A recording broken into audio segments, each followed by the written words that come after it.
जय जिनेंद्र। नमस्कार आप सभी को। मैं डॉक्टर निकिता बहुत बहुत स्वागत करती हूँ आपका मेरे इस यूट्यूब चैनल में।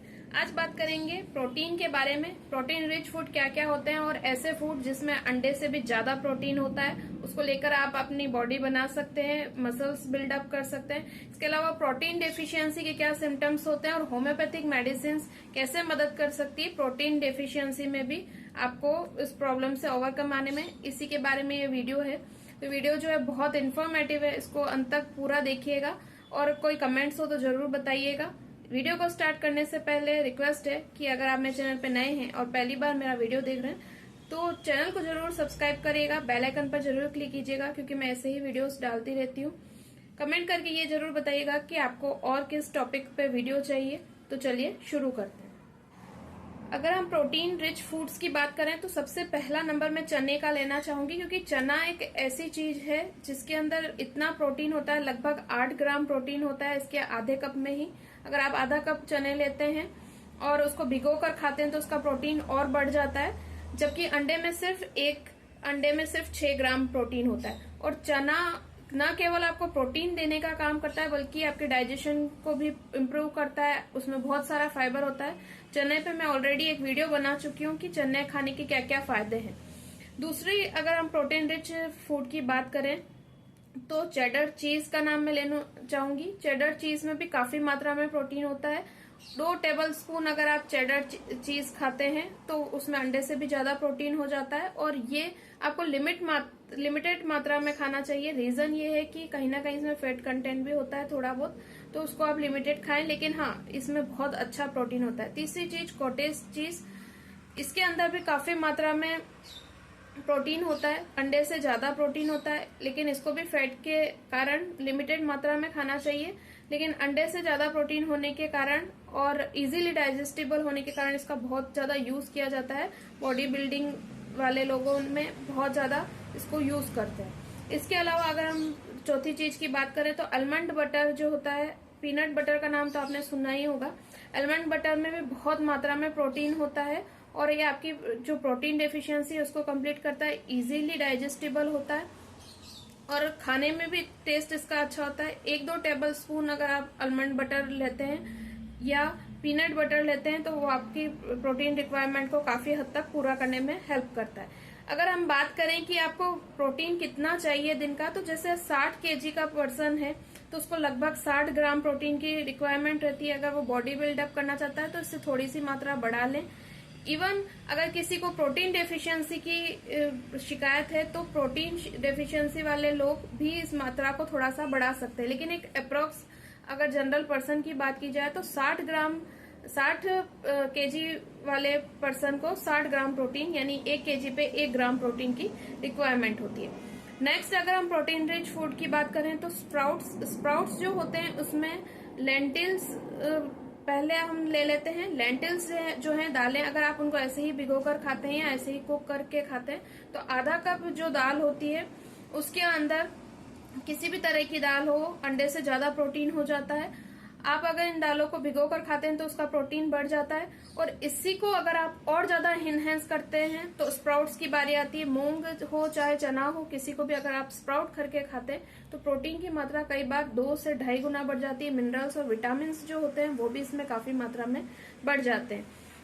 इसके अलावा अगर हम प्रोटीन रिच फूड की और बात करें तो जो बीन्स होते हैं वो भी बहुत रिच होते हैं प्रोटीन में, चाहे वो सोया बीन्स हो चाहे और दूसरे बीन्स हो, गार्बेंजो बीन्स हो, किसी भी तरह के बीन्स की अगर हम बात करें तो उसमें अंडे से ज्यादा प्रोटीन होता है। सोयाबीन में सबसे ज्यादा प्रोटीन होता है, उसको बॉडी बिल्डिंग वाले जो भी प्रोडक्ट्स होते हैं मार्केट के उसमें जरूर ऐड किया जाता है।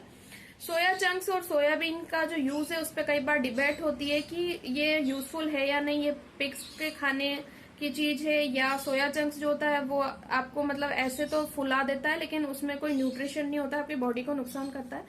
तो कुछ हद तक इसमें सच्चाई है, लेकिन आप इसको पूरी तरह से सच नहीं मान सकते कि आपको ये बिल्कुल नहीं खाना चाहिए और ये सिर्फ सुअरों के खाने की चीज है। नहीं, आप इसको एक लिमिटेड मात्रा में डेली इंटेक कर सकते हैं अपनी प्रोटीन को रिक्वायरमेंट पूरी करने के लिए। लेकिन सिर्फ आप प्रोटीन के लिए इसी पे डिपेंड नहीं रहिए। जितनी भी मैंने आपको चीजें बताई है थोड़ी थोड़ी करके सब अगर आप ऐड करेंगे तो न केवल आपका प्रोटीन की जो मात्रा है वो बॉडी में कंप्लीट हो जाएगी, बॉडी बनाने में आपको मदद मिलेगी, बल्कि अगर जो भी दूसरे आयरन्स, मिनरल्स जो भी होते हैं, कैल्शियम, फास्फोरस, सेलेनियम, जिंक, जो भी तत्व होते हैं, ये सारे तत्व आपके शरीर में डेफिशिएंट नहीं होते और इनकी मात्रा आपके शरीर में पूरी बनी रहती है अगर आप अलग अलग प्रोटीन रिच फूड को अपने खाने में शामिल करते हैं। तो अगर हम कद्दू के बीज की बात करें, पंपकिन सीड्स की बात करें, तो ये बहुत ज्यादा रिच होते हैं प्रोटीन के रूप में। आप इसको यूज में ले सकते हैं। 1 औंस अगर हम कद्दू के बीज की बात करें तो उसके अंदर 8 ग्राम प्रोटीन होता है और आप जानते ही हैं एक अंडे में सिर्फ 6 ग्राम प्रोटीन होता है। तो आप इसको जरूर यूज कर सकते हैं, लेकिन इसको भी एक लिमिटेड मात्रा में यूज कीजिए, क्योंकि इसमें जिंक होता है और भी बहुत सारे तत्व होते हैं। अगर इसको आप बहुत ज्यादा मात्रा में यूज कर लेते हैं तो कहीं ना कहीं ये आपको पॉइजनिंग भी कॉज कर सकता है, कई और प्रॉब्लम भी कॉज कर देता है। अधिकतर ज्यादा कद्दू के बीज खाने के कारण जो प्रॉब्लम सामने आती है वो होती है वोमिटिंग, जी घबराना वगैरह। तो इसको बस 1 औंस ही आप यूज कीजिए, बाकी रिक्वायरमेंट जो है वो आपको दूसरी चीजों से पूरी करनी चाहिए।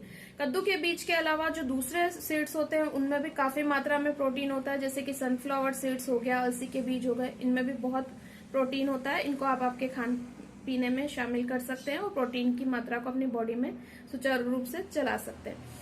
नेक्स्ट जो चीज है उसका नाम है कुनेवा। इसके अंदर भी भरपूर मात्रा में प्रोटीन होता है और इसके अंदर कोई टेस्ट वगैरह ज्यादा नहीं होता है, तो आप इसको किसी भी चीज के साथ मिक्स करके खा सकते हैं और प्रोटीन रिक्वायरमेंट को पूरी कर सकते हैं। कुनेवा इसलिए भी मैं नाम ले रही हूँ प्रोटीन रिच फूड में, और इसका मैं जिक्र इसलिए भी कर रही हूँ क्योंकि स्पेशली अगर किसी पर्सन को एलर्जी होती है, ग्लूटेन फ्री चीजें उसको लेनी होती है, तो उसके लिए बहुत अच्छा ये स्रोत है प्रोटीन का और दूसरी बहुत सारी चीजों का। इसमें कोई टेस्ट भी नहीं होता है, तो इसको खाना भी बहुत ज्यादा ईजी होता है। तो ग्लूटेन फ्री होने की वजह से इसका बहुतायत से उपयोग किया जाता है प्रोटीन को आपकी बॉडी में सुचारू रूप से बनाए रखने में। नेक्स्ट अगर हम प्रोटीन रिच सोर्स की बात करें तो वो है हेम्प सीड्स। हेम्प सीड्स की अगर आप 3 टेबल स्पून भी यूज करते हैं तो उसके अंदर 9.5 ग्राम प्रोटीन होता है और बहुत अच्छा सोर्स है ये भी प्रोटीन का। इसके अलावा अब बात करते हैं कि अगर प्रोटीन की डेफिशिएंसी होती है तो आप बॉडी में कैसे पता कर सकते हैं। हालांकि बच्चों में जो क्वाशियोकर और मैरस्मस रोग होते हैं वो बहुत ज्यादा फ्रिक्वेंट सुनने में आते हैं कि बच्चों में प्रोटीन डेफिशिएंसी से ये प्रॉब्लम हो गई। बड़ों में भी सिम्टम्स दिखते हैं लेकिन बहुत ज्यादा क्लियर सिम्टम्स उसमें नहीं दिखाई देते हैं। पहले बच्चों की बात कर लेते हैं। अगर जैसे बच्चों में प्रोटीन डेफिशिएंसी होती है तो पेट जो होता है वो थोड़ा सा मोटा हो जाता है और कभी कभी ऐसा होता है कि आपके जो हाथ पैर है वो बहुत वास्टिंग में जाते हैं, बच्चों के बहुत पतले हो जाते हैं, दस्त वगैरह लगने लग जाती है। स्किन जो होती है वो बहुत उसका पेल लुक होता है, डर्टी सी, ड्राई सी दिखाई देने लगती है, लस्टर खत्म हो जाता है, बच्चों के बाल जो हैं वो बहुत खराब से दिखने लगते हैं। अगर बड़ों में बात करें यही कि अगर क्या प्रोटीन डेफिशिएंसी में आपको सिम्टम दिखाई दे सकते हैं तो लगभग सेम सिम्टम रहते हैं। मसल्स वास्टिंग हो जाती है, शरीर बहुत दुबला पतला सा आपको दिखाई देने लगता है, स्किन ड्राई फ्लैकी हो जाती है और कुछ कुछ जो स्किन में जो इन्फेक्शन होते हैं वो थोड़े से प्रोन हो जाता है पर्सन। उसके लिए जो आपके बाल हैं वो बहुत ड्राई और टूटने से लगते हैं, उनका जो लस्टर होता है, उनकी जो चमक होती है वो खत्म हो जाती है। और जो मसल्स हैं उनमें न केवल वास्टिंग दिखाई देती है बल्कि दर्द सा भी बना रहता है, शरीर में सूजन दिखाई दे सकती है, पैरों में सूजन दिखाई दे सकती है अगर कमी है तो। अगर आप होम्योपैथी मेडिसिन की बात करें तो अगर जैसे स्किन रिलेटेड आपको इश्यू आ रहे हैं तो आप स्किन रिलेटेड मेरे वीडियो देख सकते हैं, मैंने काफी सारे बनाए। सिम्टम वाइज अगर आप होम्योपैथिक मेडिसिन का सिलेक्शन करते हैं तो बिल्कुल वो जो मेडिसिन है आपके न केवल सिम्टम में रिलीफ देगी बल्कि प्रोटीन डेफिशिएंसी में भी आपकी हेल्प कर सकती है, एब्जॉर्प्शन में स्पेशली। लेकिन आपको अगर किसी भी चीज की कमी है, होम्योपैथी में ये जरूर ध्यान रखिएगा कि अगर आपको किसी भी चीज की कमी है तो उस चीज को आपको ऊपर से डाइट के रूप में लेना ही है। उसके साथ अगर आप मेडिसिन लेते हैं तो मेडिसिन आपकी जो प्रॉब्लम्स है उसको खत्म करने में मदद करेगी, लेकिन जो प्रोटीन डेफिशिएंसी हो रही है तो आपको प्रोटीन रिच फूड खाना जरूरी ही है। अब जैसे क्वाशियोकर और मैरस्मस रोग की बात करें बच्चों में स्पेशली तो एब्रोटेनम 30 मेडिसिन जो बहुत टाइप से यूज की जाती है, लेकिन वहां पे भी हम यही सलाह देते हैं कि प्रोटीन जो है वो आपको ऊपर से तो लेना ही है।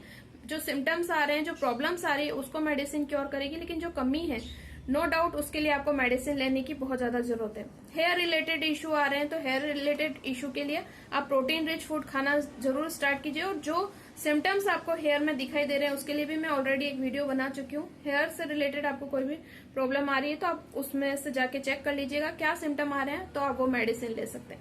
इसी तरह मसल वास्टिंग और अगर सूजन वगैरह आपके शरीर में आ रही है तो उसके लिए भी आप सिम्टम वाइज होम्योपैथिक मेडिसिन का सिलेक्शन कर सकते हैं। स्पेशली अगर पैरों में इडिमा आपको फील हो रहा है, पैरों में दर्द बना हुआ है और बहुत भारी भारी से महसूस हो रहे हैं, तो 2 मेडिसिन है जो बहुत अच्छा इफेक्ट करती है पैरों की सूजन को कम करने में। हालांकि प्रोटीन आपको लेना ही है हर हालत में, लेकिन फिर भी मेडिसिन जो है उनका नाम है बोएरिया डिफ्यूजा। मदर टिंचर आप ले सकते हैं 10-10 बूंद आधा कप पानी में। दूसरी जो मेडिसिन है उसका नाम है टीनोस्पोरिया कॉर्डिफोलिया मदर टिंचर, इसको भी 10-10 बूंद आप आधा कप पानी में ले सकते हैं। ये आपको काफी हेल्प करती है पैरों की सूजन को कम करने में। और इसके अलावा अगर आपकी बॉडी में कुछ किसी भी तरह का प्रोटीन डिफिशियंसी के कारण साइड इफेक्ट आ गया या कोई पैथोलॉजी उत्पन्न हो गई तो उसमें भी मेडिसिन काफी हद तक आपको मदद करती है। लेकिन फिर मैं कहना चाहूंगी कि मेडिसिन के साथ आपको डाइट करेक्ट करना बहुत ज्यादा जरूरी है। और अगर हम बात करें वीकनेस की और स्टंटेड ग्रोथ की, स्पेशली बच्चों में जो ग्रोथ है वो रुक जाती है। प्यूबर्टी की एज में भी अगर प्रोटीन डिफिशियंसी दिख रही है तो आपकी हाइट पूरी अच्छे से नहीं बढ़ेगी, हाइट हेल्थ दोनों पे कहीं ना कहीं इफेक्ट आएगा। स्टंटेड ग्रोथ को ठीक करने के लिए और आपकी ग्रोथ को अच्छा करने के लिए होम्योपैथी में काफी सारी मेडिसिन है, जैसे साइलिशिया, बेरेटा कार्ब, बहुत सारी मेडिसिन है जो आपको हेल्प कर सकती है। लेकिन सिम्टम सिमिलरिटी होनी बहुत ही ज्यादा जरूरी है। मैं वापस वही बात कहूंगी, जो जो आपके सिम्टम्स आ रहे हैं उसके अकॉर्डिंग अगर आप मेडिसिन का सिलेक्शन करते हैं तो वो आपको बहुत अच्छे रिजल्ट्स देती है।